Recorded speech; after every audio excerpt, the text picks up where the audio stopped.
We're going to move on now to our second debate this evening, prohibition in Kerala, the state that has the highest per capita consumption of liquor in the country.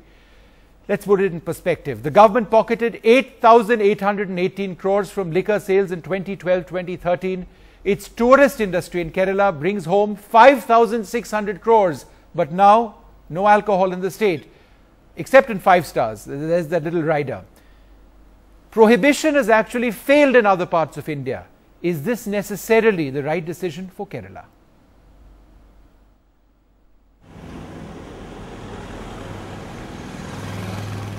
Thiruvananthapuram's hotspots, where the booze never stopped flowing from early morning till late at night, now a thing of the past. The happy hours abruptly coming to an end, with the government cracking down, determined to enforce its decision to make Kerala a dry state.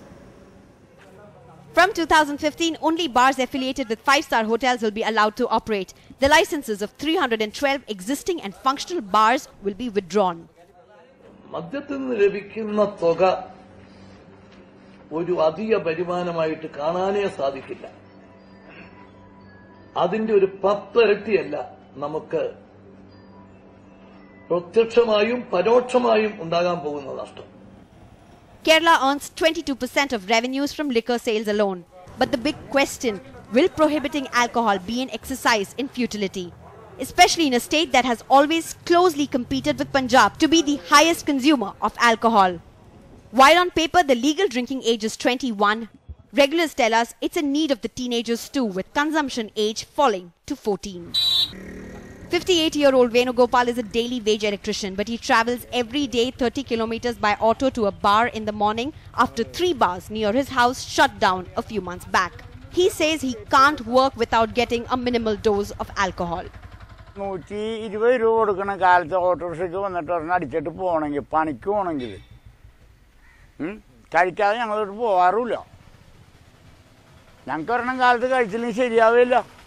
So will the booze keep flowing in Kerala thanks to the massive demand?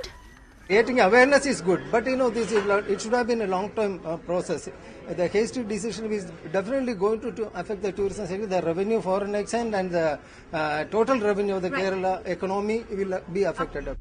In the past, experiments of zero alcohol policy have failed in Haryana, Andhra Pradesh, Tamil Nadu and Mizoram, to name a few where their policies had to be rolled back, in some instances more than once. In Gujarat, where there has never been a demand to roll back the policy, the bootlegging network has ensured that the alcohol flow continues. But for many people who have seen families suffer, this is a ray of hope. Soumya Krishnan in her late 40s says,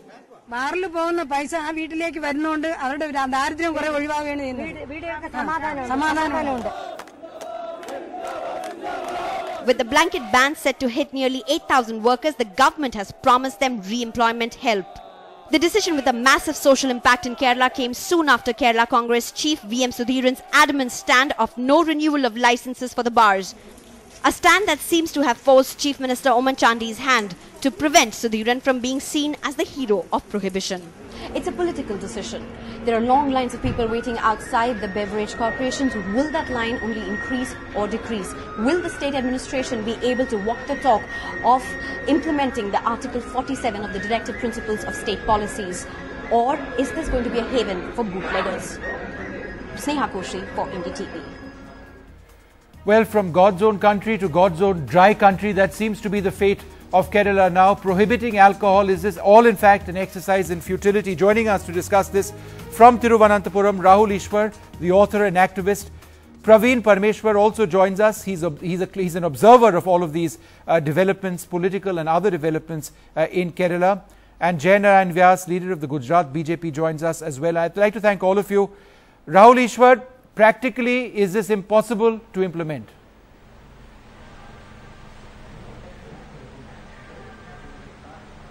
Three points. One, this is not a puritanical decision. This is a well-principled one and a practical one. Look at the amount we are spending for health. Look at the amount we are spending for the people who are having troubles. And let us assure this, there is a ABC policy: awareness, banning and consensus building among the public. We are following Gandhiji's and Gujarat's footstep. It's a huge movement. All spiritual groups, all housewives groups, Gandhian groups are behind this movement, and it's a huge victory for our housewives. It's a crusade against drugs, narcotics and alcoholics, and Kerala government, especially the Congress government, is doing a great thing. All parties and all communities are in one voice. 99% of Kerala is totally in support of this. Many may have failed in the past, but we are sure Kerala will make a new history so that India can follow in our footsteps. That sounds like rhetoric to me. There are the per capita consumption of liquor in Kerala is the highest in the country at 8.3 liters.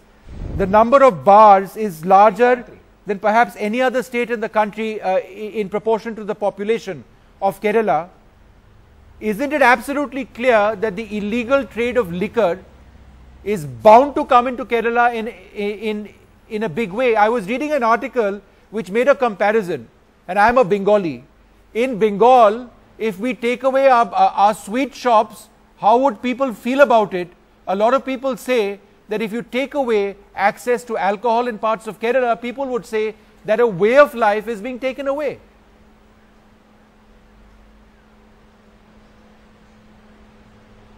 Please don't compare apples and pineapples. Even though they sound alike, they don't taste alike. Alcohol is different, sweet is different. And let me quote some statistics.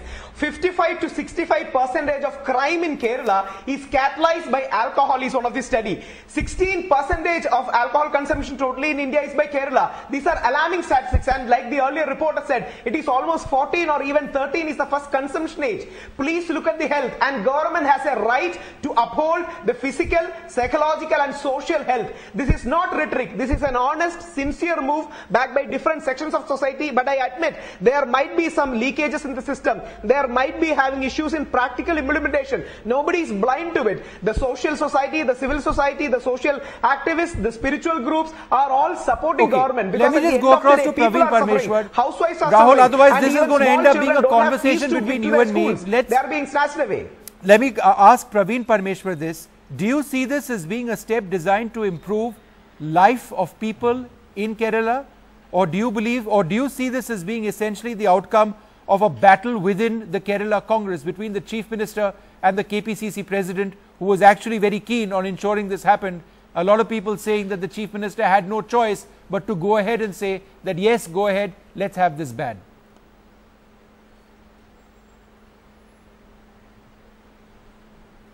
See, this decision is a hasty, unthoughtful decision, because there are two options in front of a government, or two case studies in front of a government. The case study one, in 1920, United States banned liquor. They come up with a blanket ban. Then they had to lift it by 1928. The Scandinavian nations come up with a blanket ban in 1919 and 1916. They were also forced to lift up the ban. In India also, Andhra Pradesh, Tamil Nadu, Mizoram, they also tried to do this. They had to lift up. Why more? In Kerala also, until 1967, alcohol was banned. Why all these banning had to be lifted up? Just because the furious liquor was just proliferating.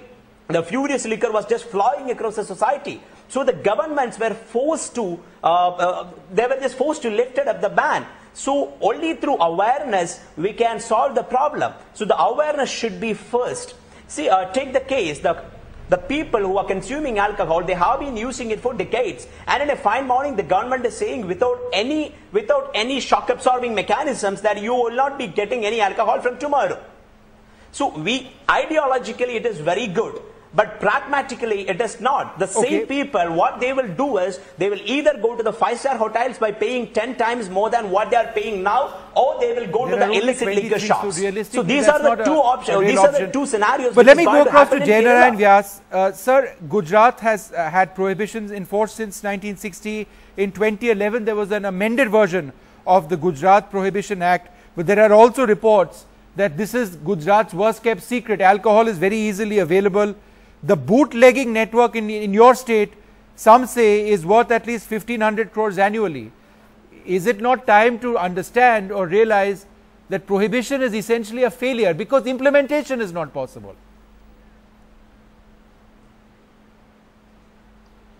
See, I would say that one swallow doesn't call the summer in the first instance.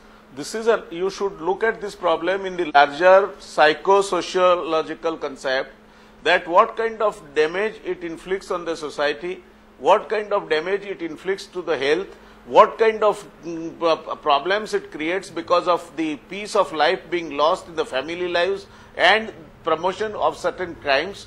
I think if you put sum total of it, yes, I would agree that there is a small trade-off. This has to an extent promoted some underground network, which despite the state government's effort, because if you will be able to see that Gujarat police seized record foreign liquor and the country liquor during the earlier years. Still it goes on, there is no doubt about it. But I would say compared to the benefit it accrues to the society, you know, in Ahmedabad, say 12 at midnight, even a girl can go unescorted home from a movie show.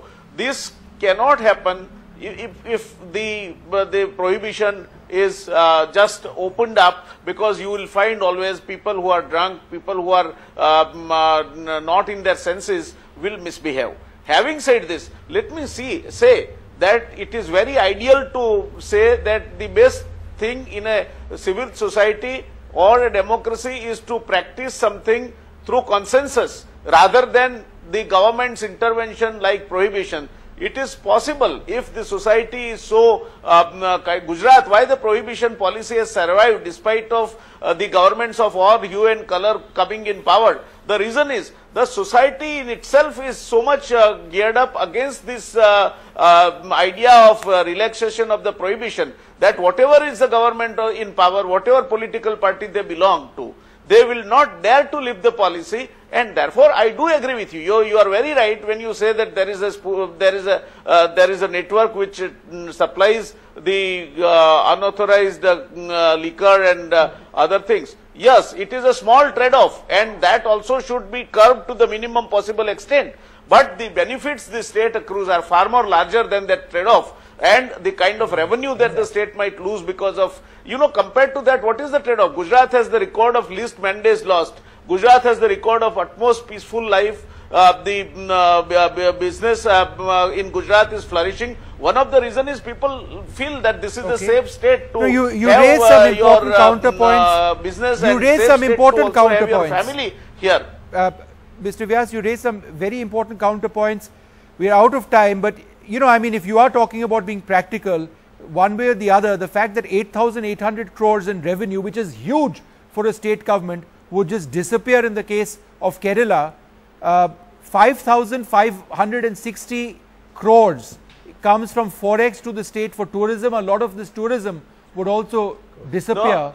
It's not. If you difficult. permit me a minute, yeah. if you very permit briefly, me a sir. minute, if you permit me a minute, you know, when you compare this revenue loss, you have to also understand that if you are in Kerala, and I have travelled this part of the country so frequently, on Friday, invariably you will see huge queues to collect the liquor from the government shops. Saturday and Sunday, people are totally, most of them are boozing it off. And on Monday, there are maximum absenteeism as far as the labor is concerned.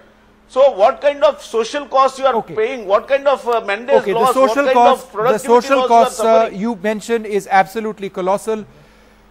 I don't think anybody would debate, you know, the problems associated with excessive alcohol consumption, but is it being implemented in a manner which is actually realistic? I'm afraid we're all completely out of time over here. I'd like to thank all of you for joining us.